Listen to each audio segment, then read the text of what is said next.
7 horror stories from Korean traditional folklore that will give you the chills. It's that time of the year again when we start breaking out costumes we have stashed away, pumpkin everything, and not to forget, horror stories. And to help spice up those nights even more, we've rounded up some of the most hair-raising tales from Korean traditional folklore. Nine-tailed fox, gumiho.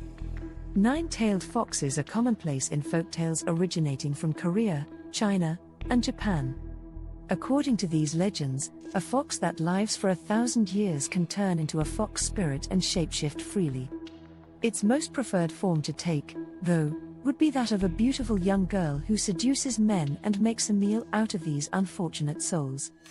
Virgin ghost, chinayo gwisin. In truth, gwisin is a pretty generic word that translates into ghost, and they fall under the myth category of Korean supernatural tales. Of the lot, the most infamous would probably be the virgin girl ghosts who lead a cursed existence for dying before being able to carry out their Confucian duties of serving her elders and future husband. Bitter and resentful, these malevolent spirits were said to terrorize their former villages until the village folk made attempts to appease them with, of all things, phallic statues. Some statues have survived until this day. Heesindang Park in Samcheok, for instance, plays host to a collection of them. Egg ghost, dalgil gwishin. Depicted as emotionless with slight statures, Korean egg ghosts are thought to have been childless individuals in their former lives. Without descendants to hold memorial rites for them, these spirits are gradually stripped of what humanity and personality they once had and are cursed to a wretched existence in their afterlives. Even though they have no discernible motive, egg ghosts inevitably cause instant death to anyone who sees them, milking life out of their victims the way they once experienced. Water ghost, mul gwishin. Born of victims of accidental drownings, water ghosts are ghosts who inhabit water. While they are usually described as an invisible force that keeps to their watery depths, such ghosts are sometimes portrayed with long hair and arms that jut out of the stillness to grab at any unfortunate swimmers. Outhouse goddess, Shuksin. Brutal and hostile, outhouse goddesses are goddesses of Korean traditional outhouses, which were dark and isolated from the main house.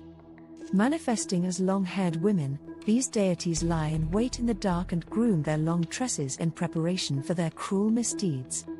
It is said that anyone who approaches the outhouse has to cough 3 times to alert the outhouse goddess of their presence and give her time to shy away. However, should one fail to do so, an exposed outhouse goddess would fly into a vicious rage and direct her hair to wrap around the victim's neck and strangle them to death from her ceiling perch. Grim Reaper, Jezung Soya. In Korea, Grim Reapers hold supreme as death gods who reap the souls of the dead.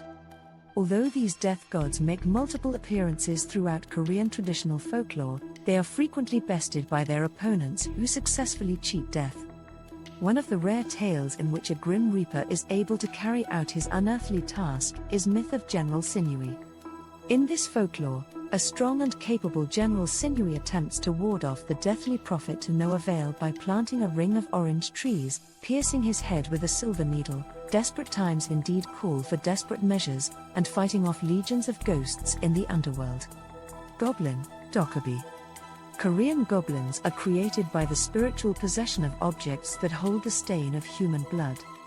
Bearing an arsenal of extraordinary powers and abilities up their sleeves, these goblins are not to be taken lightly, for great responsibility does not always come with great power.